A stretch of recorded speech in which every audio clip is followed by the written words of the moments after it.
Okay, so in this video I'm going to show you how to swap out a injection pump for an upgraded pump without having one of those fancy Mercedes timing tools. And this is kind of the low-tech method of doing it, but this is procedure most people go to or go through. Now, an upgraded pump usually will be advanced a couple degrees, so what I'm telling you is not for a stock replacement. Okay, the first thing you need to do is find out where you want to take the old pump out. Now, normally it would be 4.5 degrees after top dead center. So if we look right down through here, you'll see the timing tab. Now, you would want to rotate that on a stock pump to the roughly 14.5 degrees after zero, or top dead center, and then you would pull out your pump and you put a stock replacement in. However, like I said, we're going to be a couple degrees advanced, so my suggestion is to go to about 12.5 to 13 degrees after top dead center. So how do you know which stroke you're on? Right, there's 2 engine cycles to get to top dead center. Well, I am not to top dead center yet, but if we look inside the breather cap here, you will see a little dot on the cam. And that dot is going to be right here, and I'll shine a light in again so that you can see it. Okay, so you can just see a little indentation. Now normally, let me zoom out so it'll focus, those dots on both cams would align perfectly with the valve cover off, and you would see that they are in alignment.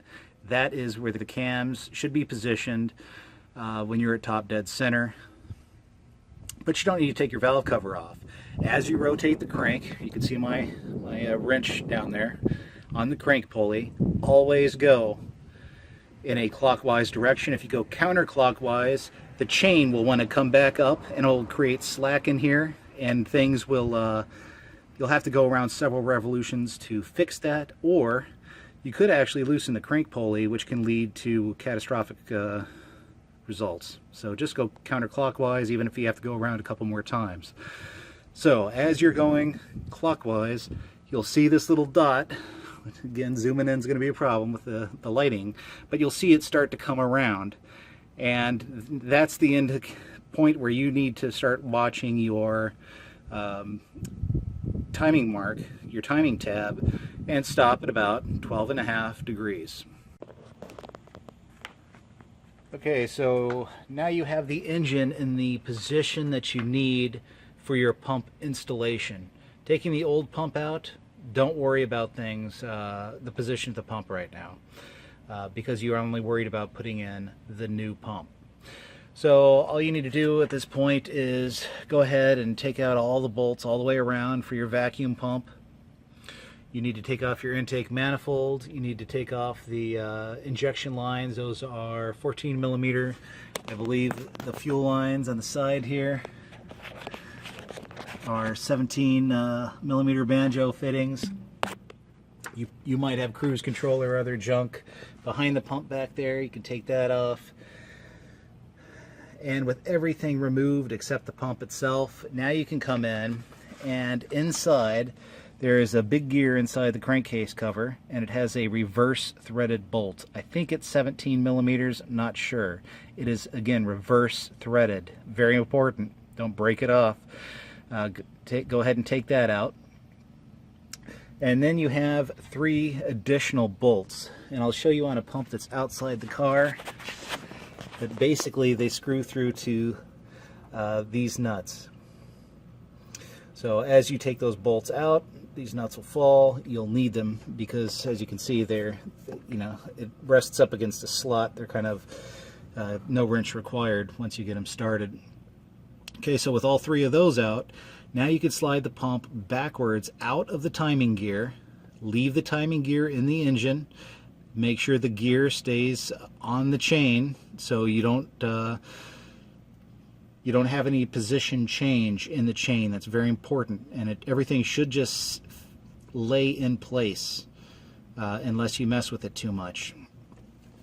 And then you can slide the pump back, take it out of the car. Next we come to reinstallation. So let's go look at a 602 pump that I have outside the car, and I can use as an example.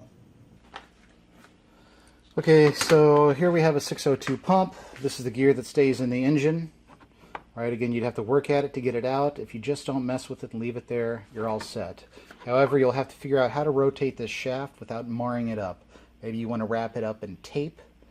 Maybe you want to wrap tape around a pair of channel locks. I would not grip it with vice grips. It's too easy to put too much torque on it. But you'll need to turn this so that the shaft or the blade inside the pump, watch for it to come around here. There you go, you can see it right there. It is, there, you kind of catch it in the light. It's real difficult to turn the pump, hold the phone, and show you the blade as well. But the idea is you turn it until you get this knife edge coming straight up and down. Then you take your tool here, your lock, and you lock this groove onto that knife edge, and you screw it down. Now these are independent parts, and what that means is you can see the groove here matches the groove on the back, so you can lock it on and screw this in place, and then it will literally lock your pump. So once you do that, your engine is already sitting at 12.5 degrees. Go ahead and insert your pump. There's not much to say about that timing screw here. You'll see it right there. Other than holding your pump in with one hand, trying to fit it on the timing gear the best you can, and make sure you slide that pump in straight, because if you put it in crooked and you try and use the bolts to pull it in, you will break these tabs off the pump. I've done that, and it's a horrible feeling, and unfortunately there's nothing you can do except replace the pump. That pump needs to be seated all the way against that timing case cover before you tighten those bolts down, or it may break. Okay, it's a very hard lesson I learned on that. But what I wanted to talk to you about is this screw right here. If you put in your pump and it's locked down with that lock with the groove in it, your engine's at the right timing. If you slide this pump in and get it in the groove there, then all of your pipes should line up pretty good. You shouldn't have to bend a whole lot. You shouldn't have to mess or fuss with timing too much. It just makes life easier. I didn't really pay it too much attention the first time I did it, and I just got it in the easiest way possible, and my throttle linkage, everything was a little out of whack. So just leave the screw where it's at. Try to fit the pump in according to where it is, and then as you need to, you can loosen up the 3 bolts all the way around, and then you can adjust this to fine tune.